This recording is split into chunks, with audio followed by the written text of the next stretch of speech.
Hey, book lovers, welcome back to another episode of the Weekly Mash. You know, we love bringing you stories that tug at your heart, twist your emotions, and maybe even make you rethink love itself. Today, we are so excited to be joined by the lovely Adeline Emrys, author of Shadows of Truth, which is not your typical falling in love for the first time romance. We're going to let Adeline speak a little bit to that. Welcome to the Weekly Mash. Can you introduce yourself and tell our followers a little bit about your book? Yeah. Hi, I'm Adeline. Super honored to be here. Thank you. We're excited to have you. My book is about, thank you. Shadows of Truth. I felt like when I first sat down to write it, there was just this story that needed to be told. And it was super fast writing it. I did not do the process I should have done. I have regrets about that now, but it's about a married couple, and they've been through some pretty big events. Summer, the female main character, was essayed in high school, and for 2 years, she just couldn't find it in her to trust anybody other than the couple of friends that she had in high school. Even her dad betrayed her in that situation. And then she met her best friend's brother's best friend, Archer, and he knew about what happened. He didn't bring it up, but for whatever reason, she was drawn to him. And I think that first moment that they were truly drawn to each other, where she knew that he was different and he was somebody that could be trusted, was they were going to a high school football game, and he sat next to her and gave her space. He didn't touch her, and he jammed into somebody else so that she could have the space she needed. For me, I think it was kind of symbolic. There's a lot of me and my husband in this story. We have been through an event where our child is still alive, but I grieve him as if he passed, which also happens in the story for them. So that was really a super raw, emotional chapter to write. But I think the main thing that I wanted to address in my book was that healing is not linear. And one of the things that my editor initially said to me, or wrote in her comments, was, why is this taking place 22 years after they had been married? And she said, I think it should take place sooner than that. And my thought is kind of like, I'm still learning to heal from things that I dealt with 20 years ago. Like, the weirdest example of that is that when I was a child, I jumped into a lake, and one of my parents, I came up panicking because lake grass had wrapped around my ankle. Yeah. And when I came up, one of my parents said, "Oh, don't worry about it. It's just the dead bodies trying to get out." I did not go in a lake for 20 years. 20 years. I did not go into water that I could not see the bottom because of that one comment. And so for me, I wanted to take this approach that healing's not linear, and they're finally getting to this spot in their life that they're kind of looking at being empty nesters. And I think a lot of people have this fear that when they become empty nesters, they don't know who their spouse is, and they lose that passion and they lose that love. And so I wanted to empower Summer to start pushing into some of these things that she's reading in her smut. And my favorite line in my book is, I can't remember it exactly because it's been a long time since I've read it, but basically she says, smut healed the broken bitch that I was. And it's like this thing that really sat in me, because truly part of smut did that for me too. I had 2 really abusive relationships before my husband, and I didn't know how to trust. I didn't know how to believe that there was somebody who was there for me and that I could depend on. And on the flip side of that, my husband knows what I went through, and he has been so patient and kind with my healing. And every time I address something in therapy, and then, I go to him and I'm like, so I was talking with, my therapist, and she said, and I'd really like to try it. And he's like, okay, just remind me. And I think with Archer, the one thing I wanted him to have was, I wanted him to have this dual side of the protector and the caregiver. And then at the same time, he's still this sexy, wanting to dominate.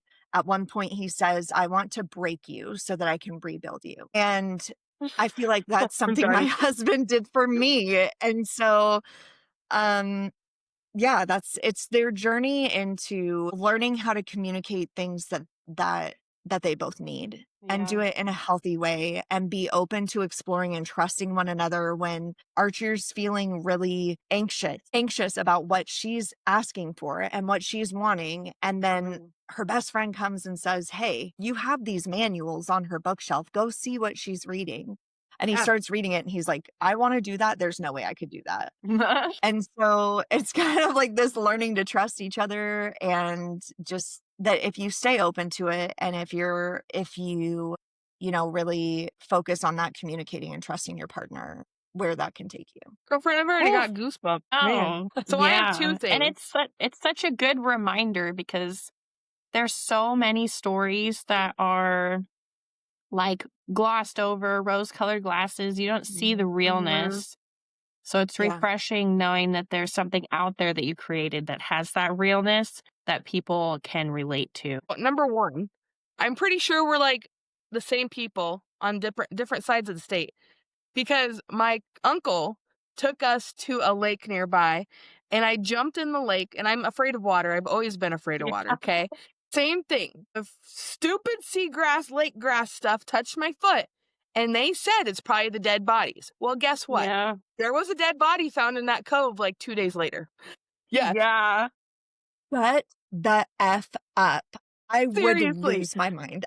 I don't go in the lake now. Nope. It's a I'll pretty go big maybe to lake, like my so it chin. wasn't where we were at, but the fact that it happened at all was pretty intense. I was like, That nope, I mean, that I done. for sure would be like, nope. And the only reason why I went in the lake was because of my darn kids, because Yeah. they had this like gun thing, the water gun thing where you Yeah. like suck up the water and then you push it. I think he was like 3 then, thought it would be hilarious to throw it in and it's going. And my husband's like, I'm the captain. I can't be off this boat because there's nobody else with a boater's license. Right. And I was like, it's stupid for us to just circle around the boat for this one little thing and it's going to sink by then, I'm sure. So I like dove in and my husband was like, "Did you just get in the lake?" And I was like, "Yeah, I'm fine. It's Oh, okay." I did it.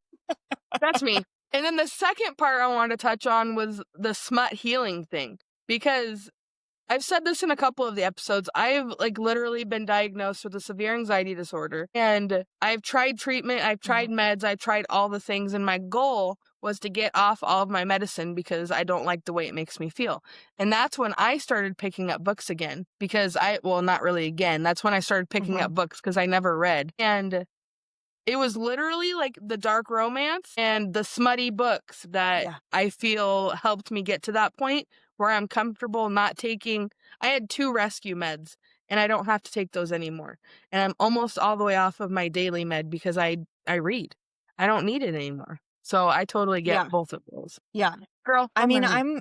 I'm a firm believer. Sometimes, you know, people read for growth, and I think it's a different way of growing. And Mm. as an author, like some of the books that I have planned are very mental health heavy, Mm. but they're mixed with these parts of kink and smut Mhm. that can be, I think, very empowering. Like my next book, it's about one of the characters in this book in Shadows of Truth. It's about Babs and Miles. They're some of Summer and Archer's friends. And Babs has a very abusive stepfather, and he's her only relative. Grandparents are gone, mom died, and he says these things that are really disgusting and demeaning, and they take her power. Like one of them was like, "You're just here to serve me, so I don't even see why you're going to college. You're here to take care of me." And then another thing he says is, "I wish I would have waited and not married your mom and married you instead." And that for me hits home because that had been said to me by someone in my life. And obviously it's very disgusting. And to me, I feel like it took some of my power. Yeah. And my next book in this series, Babs starts going to a sex club to get her power back, where she gets Ooh. to be the one in charge and she gets to be the one who is doing whatever she wants, obviously with consent, but she's not being controlled by the man. She is the one controlling the man who happens to be Miles. She doesn't know it's him because it's like the masquerade type. Oh my God. The writing this is like, my God. Anyways, but I They think both like instantly add to I cart think for that's me. something that I think that it's that smut is something that a lot of people just see as like, oh, you're reading porn. And it's not that. It's feeling like you can still, this is something that's going to be addressed in my depression book. I'm writing a book about, or one of my titles that I want to write is about a woman who on the outside, she is everything that everybody thinks is amazing. She's beautiful. She's funny. She's the office, like, person that everybody wants to be around. And then she has this debilitating depression. And I think something that smut touches on that is not necessarily said blatantly is that we're all broken bitches. And to know that there is somebody out there who is going to fill in our broken with the whatever type of love that they can give, that then turns around and means something to us and empowers us and makes us feel worthy is huge. And I think that's something that is not necessarily stated in every dictation, but it's there and it's part of the underlying like kind of grab for a lot of us. Yeah. Yeah. Man, I'm already like I said, I have a really bad habit of buying books before we're done. And this is definitely one I'm buying before we're done. Yeah. Okay, so let's get into some questions about you and the book some more. For those just meeting you, can you give us a fun fact version of who you are outside of writing? Well, I'm so incredibly boring outside of writing. Okay, let me see. Outside of writing, I'm sometimes funny. I'm basically like that person who is going to show up and who's going to be your ride or die. Like if you're my best friend and we live close, I'm showing up at your house with snacks and my kids and we're just going to veg on the couch while they play. Outside of that, I was a really young single mom, so I never got a chance to find a hobby and something that I love. And I'm horribly awkward at making friends outside of online. So I'm kind of a hermit, but I'm coming into, thanks to my husband, this place where I'm learning what I love. One of the things I've learned that I really love is I really love riding UTVs in the sand dunes. So we just got back from Coos Bay in August. We're planning 2 sand dune trips for next year. And there's just something about having a couple 1,000-pound UTV that you're driving around at 40 miles an hour and you're whipping up and down the sand dunes and along the beach and you're having a blast. So I don't know. I guess the single statement is I'm occasionally funny and mostly boring. I wouldn't say you're boring at all. I wouldn't say And so I'm either. a hermit too, don't worry. I love hermits. We need to make a club, honestly. Oh my gosh, It needs to t-shirt. be the hermit T-shirt club. design idea in my brain. The Hermit Book Club. Yes. I will take my money. Take my money. I'm thinking need to write that down broken somewhere. bitches sticker. Where did my pen go? I want that. Oh my God. I don't put your name on it. Oh my God. I would be dying. Just put it on the notes, Miranda. Put it on the script. Put it on the script. Yes. I'll find that quote and I'll send it to you. That way you There can we go. say it. Okay. We'll put your We're name good. on it. We'll send you half of the money. Yes. Inspired by Adeline. Yeah. Oh gosh. Wow, I've always wanted to be an inspiration, so this is truly an honor. Well, I'm glad. Check that box off. Oh my I can goodness. checking it off my bucket list after this. All right. Let's talk about Shadows of Truth a little more. So we already talked how it explores marriage and long-term love and pushing past routine. What first sparked the story for you? I think really it was a lot of the things that I've been through in previous relationships, like to not be too graphic with my child in the room. But before my husband, I did not ever cross that finish line without it being me doing it. Thanks to TikTok, I ran into this thing. It's like somebody posted this thing and it said something like, she won't ever blossom as a woman until she truly feels safe. Yeah. And for me, that was like this moment of realization, I guess, that like I needed to truly feel safe in that moment where I knew I could ask for something. I wasn't going to be shamed for it. I wasn't going to be cussed at. I wasn't going to be, anything like that. And I think that that's really what sparked it, is just how amazing my relationship is with my husband, and how much I've grown as a woman since he came into my life, and wanting to address some of my own hurt in the plot that that also could be kind of maybe an inspiring story to somebody else. It's amazing. I wish my husband was home so I could say, you hear that? Her Whatever. husband's amazing to her. Shut up. Just kidding. That's my Yeah. husband's love language, is trash talk. Oh yeah, ours too sometimes. Yeah, it works out good for us. Yeah. Wink. Just kidding. Oh gosh. Okay, the book touches on pushing boundaries in a long-term relationship. What was the most rewarding or maybe the most challenging scene for you to write? I don't know. I'm torn between two. There's a chapter. So my goal with this series is that anything that has my phone's like, yes. My goal for this is that any trigger warning is contained within one chapter. There's reference back to it, but just that one chapter is what I want to do. So that if somebody needs to skip it, you can skip it without losing the gist of what's happening. And so the two things that I really struggled with was the chapter where they lose their son. He is an adult.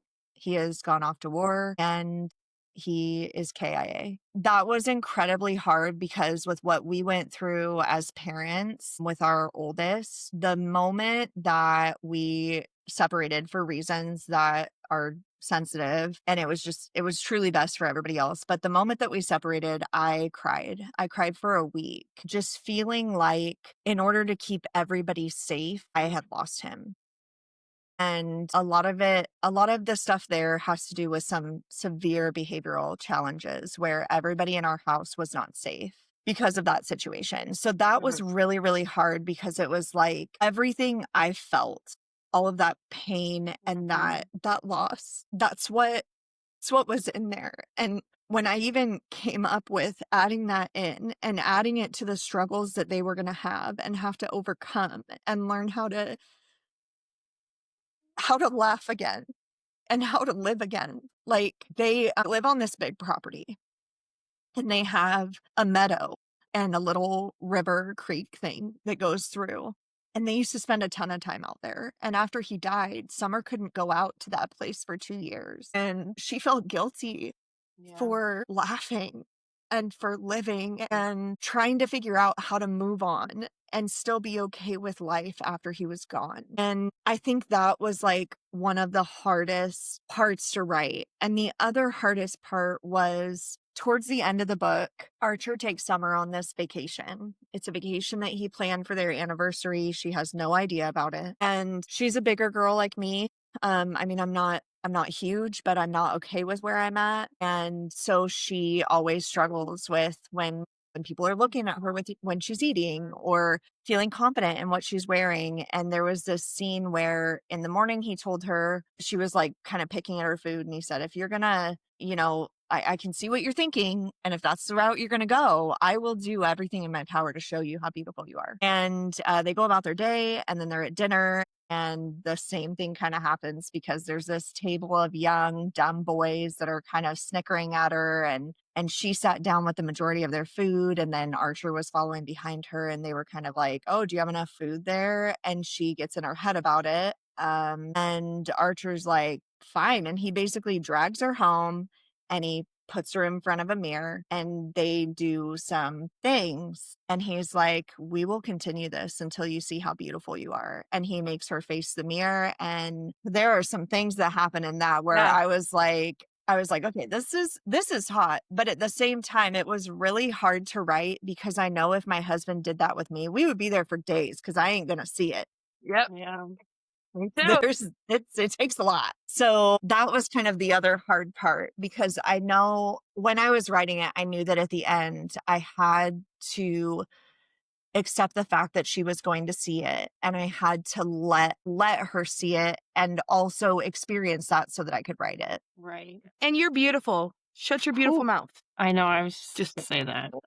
So many emotions. I feel like Girl. reading this, it's gonna be, like, so much turmoil, but in such a real and, like, raw way. So, yeah, that's kind of how I feel about it, but I've also I don't know if you wanna edit this out, but I've also gotten a lot of feedback that has kind of wrecked me, and it's made it a lot harder to write my second book, that, it could have been more developed, that there was a lot of things that, editing-wise that need to be addressed, and that it's not the greatest, or like, I don't know. There's a lot of things, but then I have on the complete opposite side of the spectrum where people are saying I have one TikToker, Ashley. She's amazing. She's my first arc, and she's like, this is a 5-star book, 100%. Don't you ever doubt it. Yeah. So for me, it's like, I feel like maybe I'm touching on things that people aren't ready for the realness of some of what I wrote. And that makes it harder because then I'm kind of like, well, I don't want to do what everybody else is doing. I want to do what I want to do. And I have to learn how to tackle that. But I just hope you guys love it. And I'm not Well, talking I about want you to remember, number one, it's your story. It's not the reader's story. It's yours. Number Right. two, imagine, so we've already touched on how smut books saved or fixed you and me and whoever else in here. Imagine what your book dealing with all of this is going to do to help so many other people. Just Right. remember that when you see those And negative things. that's what I try to do. And honestly, the negative, I think nobody has been cruel. Like nobody has been like, this is trash. Why is this here? It's just the little comments of like, and I've always been that super sensitive person because of how I was raised, that like anything somebody says bad, I'm like, I gotta go back and fix it. So I'm kind of like, I need to learn that it's okay for other people to not like it. Yeah. Right. And just move past that, which is a struggle, but we're working on it. I call my imposter syndrome Patricia. I don't know if you saw this on my TikTok. Her name think is I did. Patricia because it's a lot easier when the negative imposter, like, why are you writing when you have no background and no skill sometimes? It's easier to say, hey, Patricia, fuck off, than to be like, Yeah. Amber, you're an idiot. And I'm really trying to work on the positive me, So we just give Patricia the old bird and we move I on. love it. It works I out love it. great for me. I love it. It's amazing. This is why we're friends. I'm just saying. Okay, so what do you hope readers walk away with after finishing Shadows of Truth? I hope that they walk away with maybe a new vision or understanding that healing does not have to be linear, and that where somebody else is in their journey that's gone through the exact same thing, you are going to be in a completely different space. Like one of the things that really makes me think of this is I have somebody that I am very close to who has been through 6 miscarriages. I mean, it's a lot. And I love this person so much. And they are like, if I'm meant to be pregnant and have a kid, then I will be pregnant and I will have a kid. Right. And for me, I'm like, by number 2 or 3, I would be like, I want to find another way to do this. I can't take this heartbreak. Yeah. Can't And deal with so the I pain. think when you're dealing with, like when you're dealing with things like, okay, you had the loss of a child. For me, the way that I handled part of that situation, a week after our son had moved out, I had to paint his room because I couldn't walk past his room seeing how it was and not just immediately start crying. And a lot of people gave me shit for that. And it's like, this has been almost 4 years and I still have not stopped grieving the fact that he is not here. Yeah. But that doesn't mean that I have to have his room the same way that it Yeah. was 4 years ago. Right. Yeah. Or like an essay. I did not know at the time that I started writing this, but I was essayed a lot in one of my previous relationships. And I didn't see it that way because we were a couple and it was just what good women do. For me, that was a point where like I'm learning to heal from that. I Mhm. didn't recognize what it was. And I Yeah. hope that people walk away with everybody is going to experience something differently. It doesn't mean that you have to heal differently. And it also doesn't mean that you have to be broken for the rest of your life. Mhm. And it doesn't mean that you have to suffer through what has happened without expressing it and learning to trust other people who are worthy of that trust when they earn it. Yeah. Man, girl, we need to put you up on a I podium. mean, as far as what I've heard, I know. As far as what I've heard, I'm pretty sure people will take what you're saying and run with it when they read what you have to offer them. Like, I think it will be healing for a lot of people if it Mhm. I hasn't hope already, if so. they haven't read it and experienced that themselves yet. I hope so. Okay, we are going to make it just a little lighter. We're going to do our fun lightning round that we always do. So Okay. it's just the first answer that comes to mind. There's only a few of them, so it's easy peasy. But do you prefer coffee or tea while writing, or something else? Coffee. Me too. My That's my husband, main sorry, my source. husband just brought it to me. That's my main source of hydration. My most favorite one right now is these stupid little things. If La Colombe wants to sponsor me, my favorite is caramel of your premix cold Yum. brews. I'm gonna find one of those. Yeah. They are, don't tell Starbucks I said this.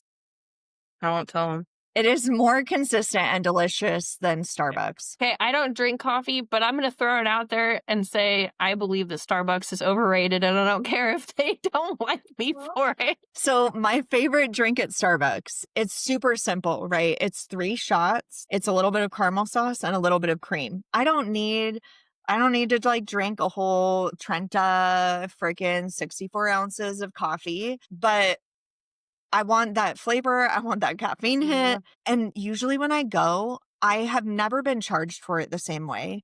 It always ends up being like $7 for 3 shots. And this, I'm such a whore for a good deal. I'm not gonna lie. That is, you can add that to who I am on the outside of being an author. I'm a Done. whore for a good deal.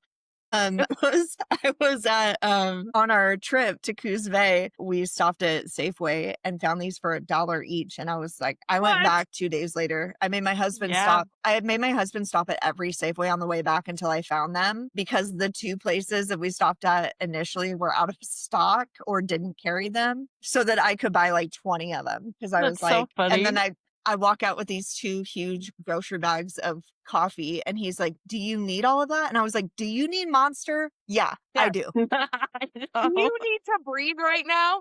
Yes, you do. Oh, Exactly. gosh. Do you want to make it home, or Yeah. did you just want me to leave you here on the side of the road? Yeah. I'm confident I can drive this thing home. Don't test me right now. My husband used to tell me all the time, when we leave the house, or no, maybe it was you guys. When we leave the house, do you always need to get coffee? Yeah. Yes. Okay. Yeah. Do you want to stay married? I don't know. Yeah. You answer me. Do you want to continue being my sister? Because, yeah. Whatever. See, there you go. Your favorite romance trope to read or write? I would say, I don't know. I'm not really in a discriminating type of mood right now. I'm like, if it sounds good, or if you can snag me on TikTok, like there's been a couple on TikTok recently where I've been like, I don't usually read this, but I'm going to read this because it sounds good. Actually, I do know. It's reverse harem. I take that back. It's reverse harem almost every single time. If I'm scrolling and it's like talking about one scene and there's not multiple men's names in there, I'm like, That's my I don't girl. know. This sounds like it could be good. And then I look at the hashtags and it's like reverse harem. I'm like, add to cart. Done. Immediate add to cart. Yep. Oh, That's funny. me. Okay, so this one might be interesting considering your trope, because it I says a just book read it. couple outside of your own that gives you major relationship goals. Oh gosh, a book couple. Or multiple. Wink. Okay, there was this. I gotta look. It's a reverse harem. It was. Is it? I think it's called Captured by Layla Spark. It's probably not Layla Spark. Hold on. No, Rosa. Hold on. I know what you're talking about. Because she has, By Rosa Lee. That's who it is. what's the other one? Isn't there like a second one in it that just came out? This one. I think there's. Or is it another one that So just there's came out? Captured, and it's Captured. That was a really good one. And I loved it because they're the touch her and die, but then at the same time, I've kind of talked to my husband about this where I'm like, if you were ever open, like we could maybe explore some things. And he's like, absolutely not. And I'm like, okay, well, got it. But I think the reason why I love reverse harem so much, yeah, exactly. I'm still gonna dream about it, not gonna lie. Not yet. The reason why I love reverse harem so much is because all of the guys have such a different personality typically that like if you just combine them all into one, they make the perfect man, right? Yeah. That he's sensitive and he's also touch her and die. And he's also like got that dominant side and he's also going to take care of her afterwards and be a soft daddy So I think that's kind of like why I like it so much, but Captured was a really good one. I still think about it. That's why I think I love Den of Vipers so much is because it literally is a den of vipers. I want to read that one. Everybody like hates on it. I want to read that one so but bad. It's so good because they're all so different. Like so different. One of them's like closed doors, the other one's like I have on something the couch. funny to say about that. I love that so much. Well, I think I heard about Den of Vipers a while ago. I don't know when this one came out, but there was another one also called Den of Vipers, and I started reading that one. DNF'd it. I did. I don't think it was the same one. I definitely don't think it was the same one. But I was like, oh yeah, this is going to be really good. I went and found it on Amazon like 2 days later because I couldn't stop thinking about it. Pretty sure it was a different one. It was not the same. It's not the same. I love Den of Vipers. Loved it. That's awesome. Not what I was expecting there. If you could drop Summer and Archer into any other fictional world, where would you put them? Like, what do you mean? Like if you could like put them in any fantasy, story. it could be anything. I think if I could take Summer and Archer and do like a rewrite and put them into some weird dystopian thing where they're still dealing with the same shit, I think that would be really fun. I think that would be really, really fun. Here's a novella for you guys. Yeah. That'd be good. Yeah, exactly. It's really interesting reading like dystopian and then having those real world like struggles and experiences built into all the stuff that's going around them. Like Anna Calloway, she's another indie author that I read, and she does post-apocalyptic romance.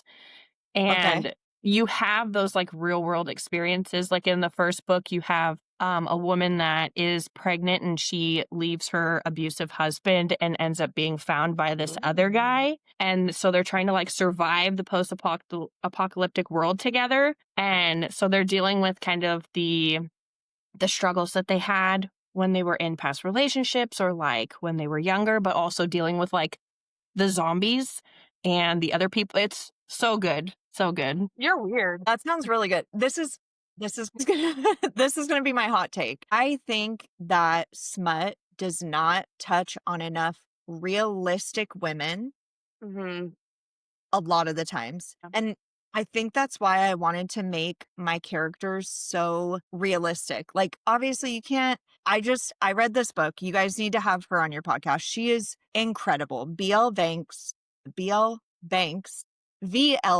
Oh my God. Why was that so hard? VL Banks she wrote this book called The Red Key, and she makes you see every single scene. You can taste the salt air of the cove. You can feel the warmth of the fire. You can feel the dampness of the cave that you're in. I mean, just like, she's amazing. And I love when writers can write like that. But I feel like writers want to give you such an escape that they forget that sometimes it makes the female character unrelatable. Right. And if I cannot relate to the female character, I don't know that I want to be that in. Like, I'll read it, I'll enjoy it. But if you want to make me remember your book, I want it to be somebody that I feel like I could be. That means it's messy. It doesn't, she doesn't just have one problem. It's not just that she doesn't have money. It's that she doesn't have money and she's got no idea how to do it. And now she has anxiety about that. And now she's spiraling because she's got no idea how to do it. And she doesn't just want the man to come in and be her savior and give her all of the money and all of the things. She wants that man to come in and build her up and make her a stronger woman because she deserves to be a stronger woman for herself and not because he needs that person to stand next to her. Yeah. Preach it, sister.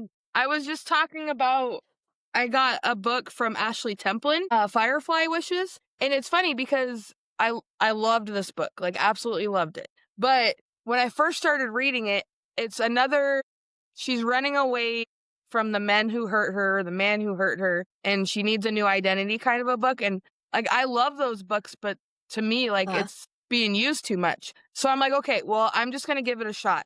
In this book, she does run away with her child, but it's not like the other one where the man's like, you just need to get over it and we're together kind of a thing. He does so much to, like you said, build her up, gain back her confidence, prove that she's safe, like all of the things. And I'm like, that right there is why this book is different from all those other ones. Because most stories, they just sit there and they're like, okay, well, I'm here. Here's your knight in shining armor. And this one, like, they both have to work for it. And it's so good. So this is, I probably shouldn't even be talking about this because I'm not even halfway through my first draft of my next book. But Miles, who, to give a little backstory, Miles is, okay, let me pause. In my first book, you have Summer and Archer. Summer's best friend's name is Charlie, and Charlie's brother's name is Miles. Summer also has a best friend named Babs. Babs and Miles are the two in my next book.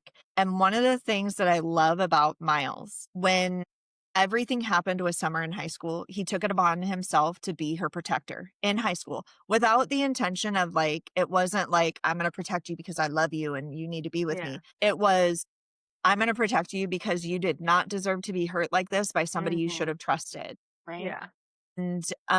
And so he's got this protective, like very observant nature. And one of the things I love about Miles that is in the next book is that when they go to this Smex club and everybody's masked, and like when you walk in, there's like all this, like you need to consent that, you know, you're okay with the fact that it's a masked night.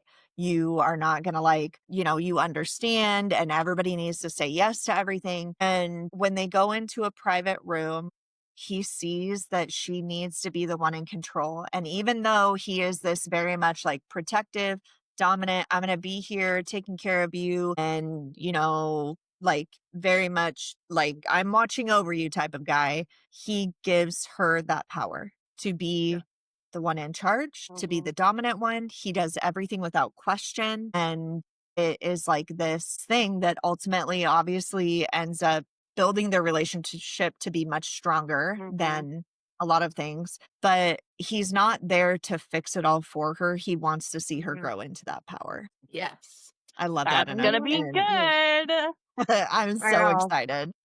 Where do I pre-order? No. Where can followers find you and everything about you? So I'm mostly TikTok, honestly. Unfortunately, I'm working on a better website with somebody who is a marketing copywriting person. They're trying to build their people, and I'm trying to build my stuff. But I don't have a great website right now other than just to order a signed copy, which shameless plug right now, my signed copies come really cute. Let me show you. Hold I'm on. so excited. My video Okay, pros. so this is my signed copybook, the way it's signed, and then like this cute little bookmark, and that I make these, and then a bunch of other like paper stuff that I make. It is all on my PayHip website, which is linked in my TikTok bio. And then if people are not interested in a signed copy, it is available on Kindle Unlimited and also on Amazon. Awesome. Amazing. We lost Ashley, but that's okay because it's all right. So we will have everything, Adeline, linked in the caption so you can go and follow and get a copy of the book if you would like, and get more information about when book 2 is developed and ready and coming out. That's it for our episode of the Weekly Mash. So until next time, keep reading, keep mashing, and keep finding love in every chapter. Thanks, everyone.